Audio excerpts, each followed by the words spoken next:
While they cried, one of them raised his head and Ene's eyes and ears met. Ene, seeing that they have seen her, quickly ran away as fast as her strength could carry her. But while she ran, she felt a very sharp pain in her belly. She screamed, fell down, and then lost consciousness. Hours later, Ene woke up and found herself in her room.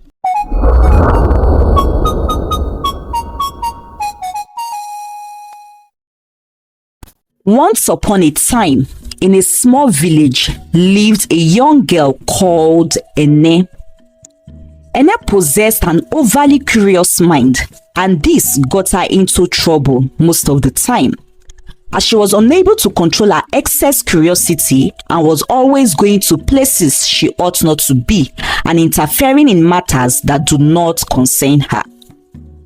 Whenever Ene hears loud voices, or even if it's just a mere loud discussion coming from the neighbors' houses, Ene would quickly rush there and enters the neighbor's house without knocking or announcing her presence. "What is happening? Tell me, I want to know," she would say immediately she barged in uninvited. Ene's mother owns a stall in the market where she sells vegetables. Ene, from time to time, goes to assist her mother in the market. But Ene would quickly run to the stall of another person whenever she spots or senses that the owner of the stall is having an interesting discussion with someone. "What are you people discussing? Tell me about it," she would say, intruding. And when she is walking in the village, either from running errands or going to the stream, Ene would barge into any compound she senses that they might be having an activity, or either she hears loud discussion in the compound. And because of her attitude, the villagers named her Ene the Amebo, which means Ene the Gossip. Because of her attitude and complaints from the villagers, Ene's father had advised and scolded his daughter several times in the past, but Ene would not change, and rather grew worse as she grew over the years. As Ene grew into a young adult and into a full woman ripe for marriage, her beauty radiates more, and every young man would have wished that they could have her as their bride, but her attitude made them stay away. No man wanted a gossip for a wife, and so, whilst men sought for the hands of other young maidens in marriage, no man came for Ene. However, this did not make Ene change nor stop her amebo attitude, as it was evident that it was so deeply part of her. One day, Ene was on her way to the market to go join her mother and to help her out, when a young fine man walked up to her.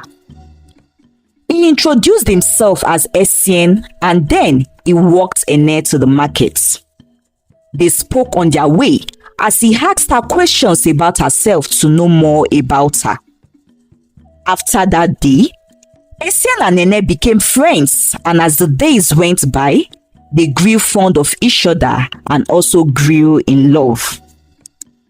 Essien decided to make Ene his bride, and so he asked her parents for her hand in marriage. Now, Essien was not from Ene's village. His village was 2 villages away from Ene's village. Essien is a rich merchant who was in Ene's village to do business. Aside Ene, he also made some friends in the village. These friends, from the day they started seeing Essien getting closer to Ene, had been warning him about her. They told him that it was a bad idea for him to want to marry Ene, as she would cause him so much troubles in his home. But Essien had fallen so deeply in love with Ene and insisted that he would marry her. "I have a very large compound with high walls, and my house is not where there are many houses. So Ene would not have to hear or see much activities outside that would tempt her to intrude on people. I also have domestic helps in the house, So she would not also have to go to the market, stream, or bush to fetch firewood, and that will help manage her excessive curiosity, Essien explained to his friends. And so Ene and Essien got married. All Essien had described about his home was true. The fence around his compound was high, and the domestic helps did all the work in the house. This restricted Ene from going out much and curtailed a amebo attitude for a while. However, Ene started complaining of being at home all the time and being bored. And so, once in a while when Essien goes out for business, Ene would leave the house and take a walk. She would use the excuse of being a new bride, coming to say hello as excuse whenever she enters people's houses and compounds unannounced. Soon, Ene became pregnant. This made Essien overjoyed and looked forward to the day their baby would be born. One day, whilst Ene left the house to take a walk around the village, she saw a man walked past her. The man was crying and the color of his tears was black. The overly curious Ene stopped the man and asked him why he was crying and why the color of his tears was black. But the man ignored her and kept walking.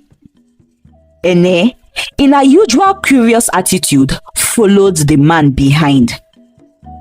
The man kept walking and Ene, not minding her pregnant condition, followed him from behind. And before she realized, she was deep into the forest. Ene tried to turn back, but her curiosity would not allow her to, because the strange man kept crying more and more as he walked, and the tears that flowed from his eyes remained black. After a while, the man arrived at a dark hut, and Ene could hear loud cries from a distance. She quickly hastened her steps as she went closer to the hut to have a look and to know why there are now much cries coming from the hut. She peeped into the hut, and what Ene saw scared her. There were about 6 strange-looking men with aunts all crying, and their tears black in color also. While they cried, one of them raised his head, and Ene's eyes and ears met. Ene, seeing that they have seen her, quickly ran away as fast as her strength could carry her. But whilst she ran, she felt a very sharp pain in her belly. She screamed, fell down, and then lost consciousness. Hours later, Ene woke up and found herself in her room. Her husband Essien was standing beside her. Essien told Ene that 2 women had found her lying unconscious by the junction and route that led to the evil forest and had brought her home. He was so angry at Ene for going out against his warning in her condition, but was however grateful that she and the baby were doing okay.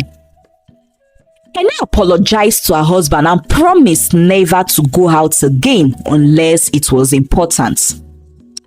Later that night, Ene had labor pains and was taken to the village midwife's hut. Moments later, Ene was delivered of a baby boy. Both Ene and Essien were happy, and so were their friends and families. As the days went by, Ene noticed the weird thing about her newborn baby.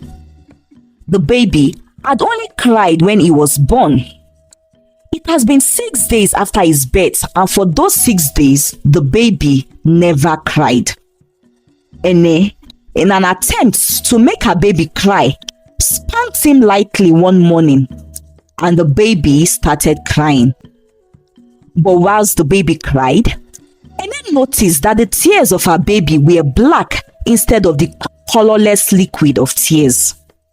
And from that time, the baby continued crying and did not stop all through that day, and continued for days. And as he cried, more black tears kept pouring from his eyes. Also, while he cries, inanimate objects and cooking utensils in their house started moving on their own. This strange occurrence made Ene and Essien scared of their baby. On the third day, when they could no longer endure being in the house with their crying baby, Essien visited a powerful native doctor who told him that his baby must be the Wizard of Tears. The native doctor explained that the Wizards of Tears were known to carry out their evil spells and enchantments by crying, and that their tears were only black in color. Essien wondered if Ene was also a witch for her to have bore a wizard. To answer Essien's question, the native doctor had to come with Essien to his house. After making some incantations and silently praying, the native doctor was able to discern that Ene had spied on the Wizards of Tears, which was a taboo, and as a result of what she had done, had unconsciously invited trouble for herself and her household. The wizards who were offended took Ene's own baby while it was still in the womb and was replaced with one of the wizards so he could punish and torment her for what she had done. And that the baby wizard was waiting for him to complete a month in Ene's home before he would start causing havoc. But Ene had triggered him by spanking him on that day. To make the wizard live their lives and home, and to avoid more troubles and chaos in the future, the native doctor told Ene that she must perform a sacrifice.